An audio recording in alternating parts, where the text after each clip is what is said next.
Valley international school, यानी कि अपने बच्चों के लिए एकदम सही स्कूल। जी हाँ, ग्रीन वैली इंटरनेशनल स्कूल जो गढ़ता है आपके बच्चों का भविष्य। जगन्नाथ प्रसाद सिंह, समाज सेवी। सर, आज के जो राजनीतिक उथल पुथल है उसके बारे में थोड़ा सा विस्तार से बताइए। देखिए, आज के राजनीतिक उथल पुथल टोटल आज की राजनीति जो है भ्रष्टाचार की जननी हो गया है। मोदी जी, हमारे माननीय प्रधानमंत्री जी कहते थे कि काला धन निकालेंगे, लेकिन उन्होंने काला धन को निकाला नहीं। यहाँ काले धन के तो लड़ाई है, दूसरे एक दूसरे न संसद चलने देते हैं न वो चलने देते, वो करेगा उसको लूटा है, वो करेगा उसको, बस इतने तो चलिए रहा है। और सनातन पर बहस का मुद्दा जो देश में जो है, दो चीज़ पर तो ही गया है, सनातनी बनो और एक दूसरे को माने एक दूसरे पर आरोप मढ़ो कि वो भ्रष्टाचारी है, वो कहेगा कि तुम भ्रष्टाचारी हो। इतने तो खेल है। देखिए भाई, मोट बात मुझे इतना ही कहना है, आज देश का संसाधन का 40% जो है नेताओं के पास है। क्योंकि 1 मन 12 पेंशन 15 पेंशन जो नेता जो ले रहे हैं, तो देश का संसाधन का 40% इन लोग के पास है। 10% ब्यूरोक्रेट लूट लिया और 10% डॉक्टर हो गया, 60% तो निकल गया।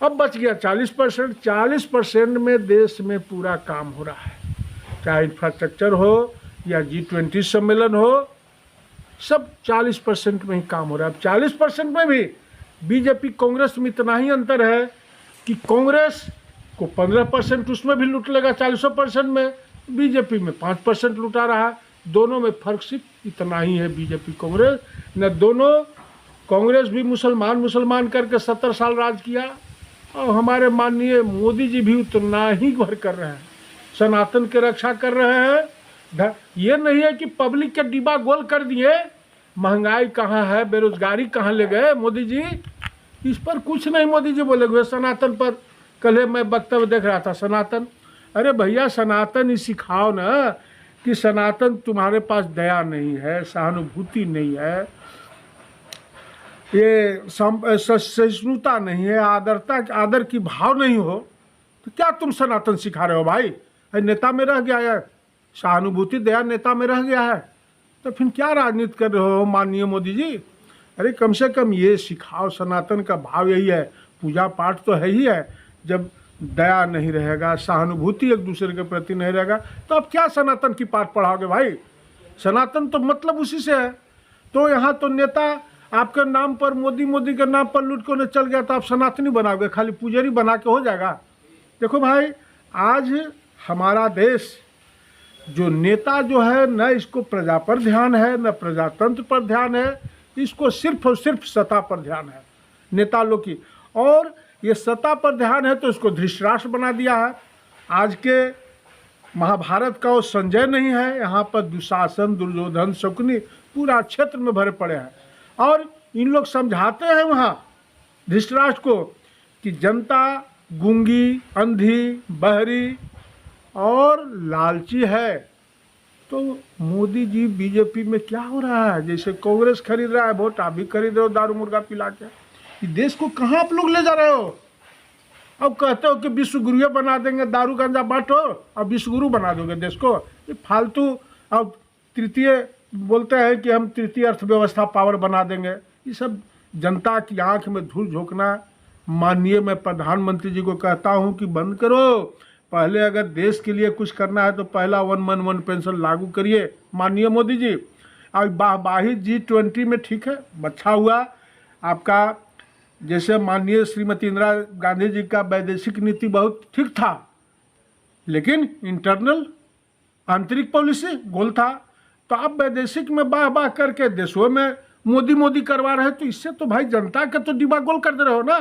1 मन 1 पेंशन जो कांग्रेस चलाए आप चलाए।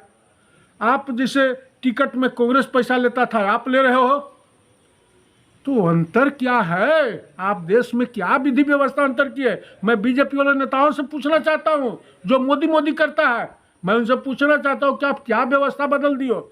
आप टिकट के पैसा ले रहे हो, आप दारू और मुर्गा खिलाने पिलाने के तैयार, तो क्या इससे जनता तो दूसरी चीज मैं जनता जनार्दन को कहना चाहता हूं कि 2 दिन खाओगे पियोगे, ब्लॉकवा से सुलाई होगा, थनवा से सुलाई होगा और जिलवा में सुलाई होगा, कितना दारू पियोगे। मैं जनता जनार्दन को बताना चाहता हूं कि इस खेला से बाहर निकलो, न प्रजातंत्र नहीं रहने दोगे। तो नेता तो एकदम सोच लिया है कि जनता शिक्षित है, लालची हो, बस वही है दारू और मुर्गा। यही तो दोनों पार्टी कांग्रेस और बीजेपी का इतना ही खेले है और कुछ खेल बाकी नहीं है।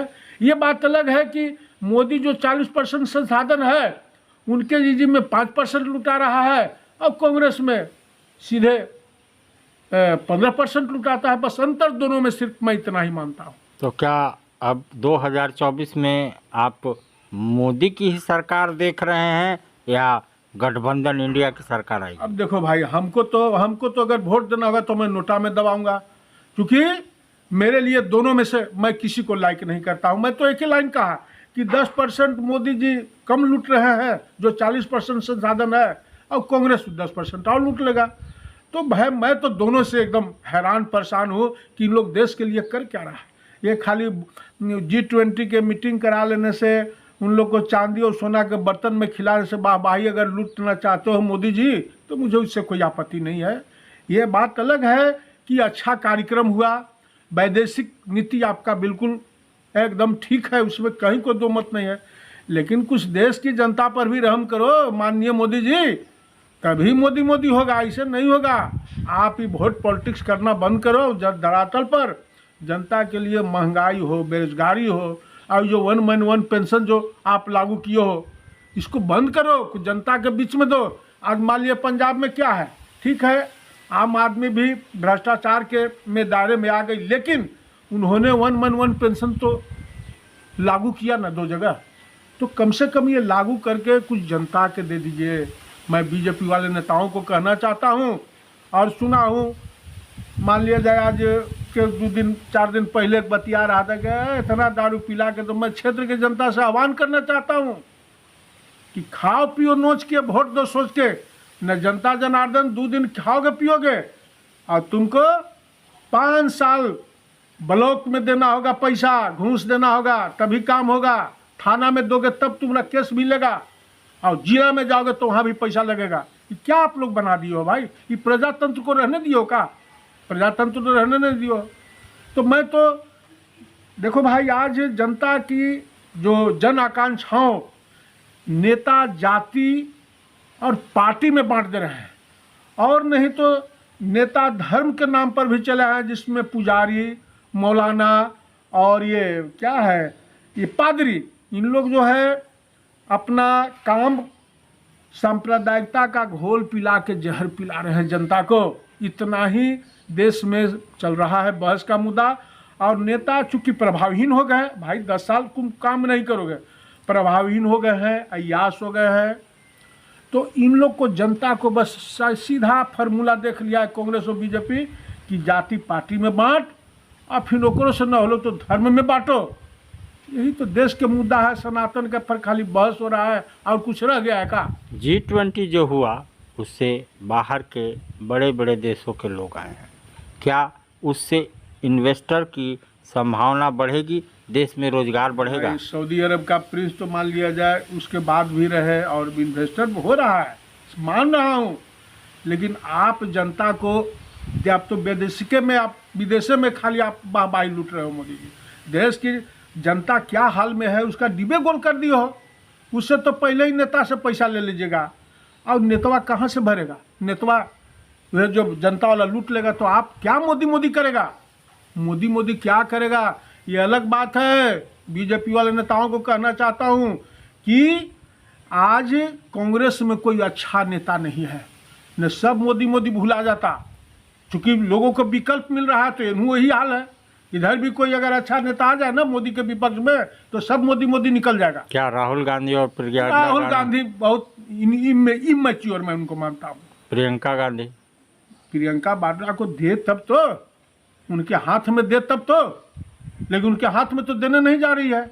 यहाँ तो पुत्र प्रेम महात्मा सोनिया जी को खाया जा रहा है।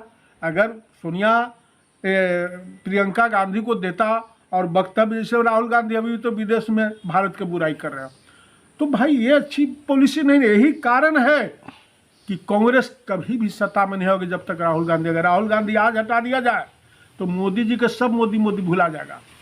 जनता इतना दुखित है, इतना आक्रोशित है कि वोट नहीं देगा मोदी के नाम पर, तो वैदेशिक नीति पर नहीं देगा, ये बता दे रहा हूँ।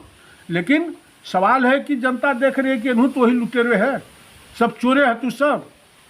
तो कोई अच्छा नेता अगर आ जाता तो जरूर मोदी मोदी अभी नहीं होता, ये बता दे रहा हूँ। और ये जो कह रहा है कि 350 वोट अगर 273-75 आ जाए बहुत ढेर है, मैं तो यही मानता हूँ बहुमत आ जाएगा, मैं मानता हूँ। चूँकि सनातन पर देश का भी मुद्दा, अब देखिए सनातन पर क्या जरूरी था।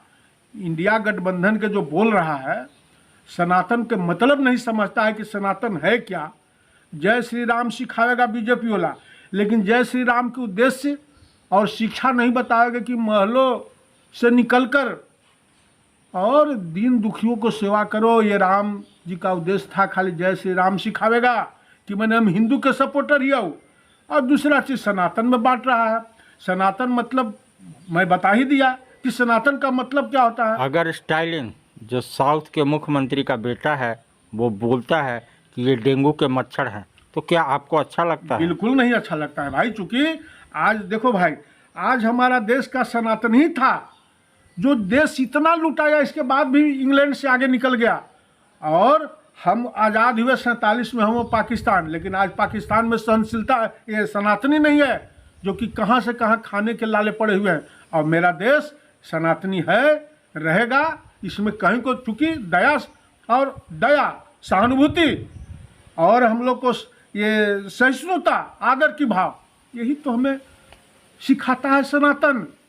दया नहीं रहे तो फिर कोई मतलब नहीं राजनीति के। लेकिन आज के राजनीति में न दया है, न सहानुभूति है, न आदर की भाव है और न सहिष्णुता की भाव। उसको केवल सिर्फ नेता को वोट चाहिए और इसी पर सनातन का बहस हो रहा है भाई। तो क्या सनातन के साथ हम सब भारतवासियों को अध्यात्म की ज्ञान लेने की जरूरत है? बिल्कुल बिल्कुल आध्यात्मिक। देखिए ये बात सही है कि हमारे देश में राम, आज भगवान ये महात्मा गांधी क्या थे? क्या उन्होंने कोई जात में भेद विभेद किया? का कभी नहीं। रघुपति राघव राजा राम, पति तपावन सीताराम, अल्लाह ईश्वर तेरो नाम, सबको सन्मति दे भगवान, क्या उन्होंने सिखाया? काश उससे भी बीजेपी सीखते। इस सनातन के मुद्दा, इस सारा इंडिया गठबंधन का वही हाल है इन लोग को, और इधर भी यही हाल है। इतने पर बहस हो रही है, बाकी ये डिब्बा पब्लिक का गोला है। आपने ये नहीं बताया अध्यात्म के लिए हम क्या करें। देखो भाई, अध्यात्म के लिए सुन लो भाई।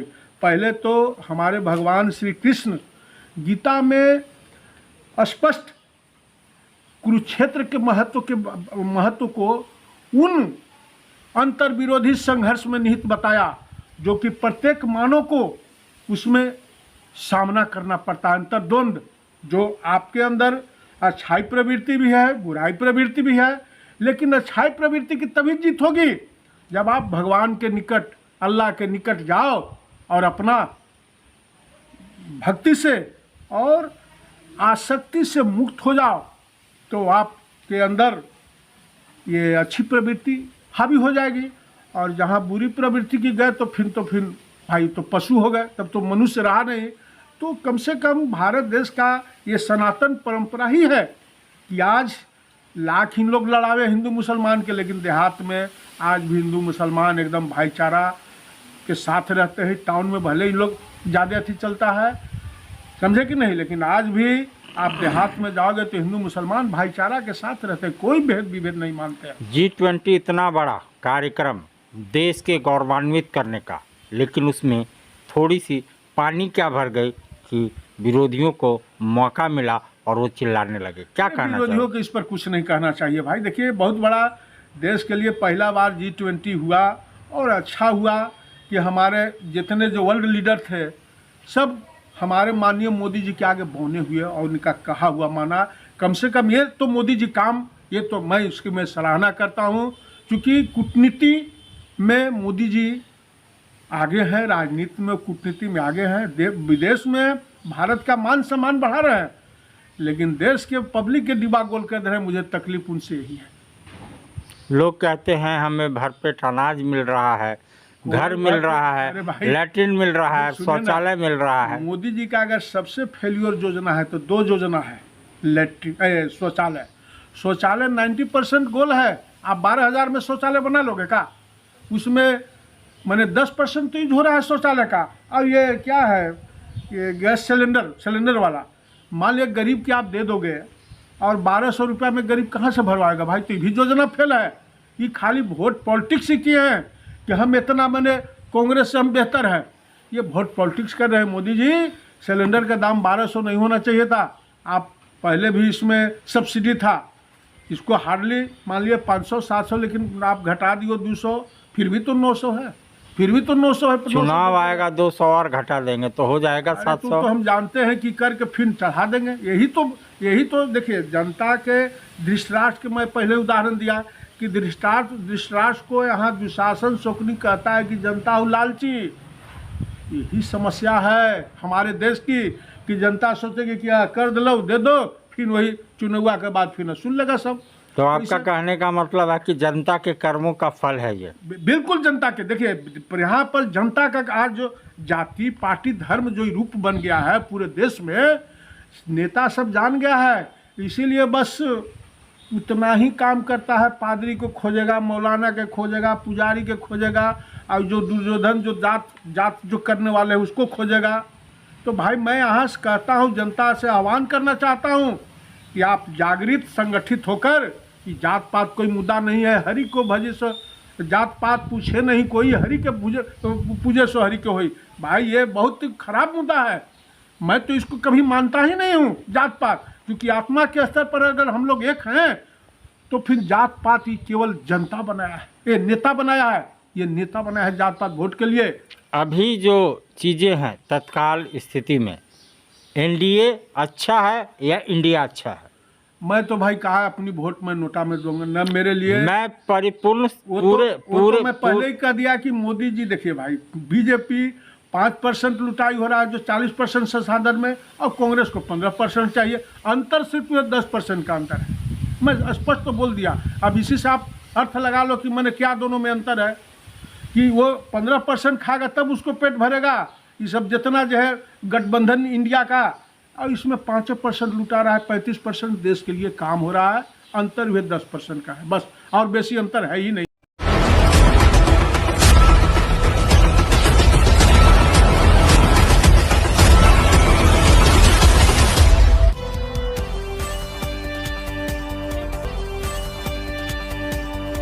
इस खबर के प्रायोजक हैं जूनियर जंक्शन स्कूल। नामांकन जारी है। आप अपने बच्चों के उज्जवल भविष्य के लिए नामांकन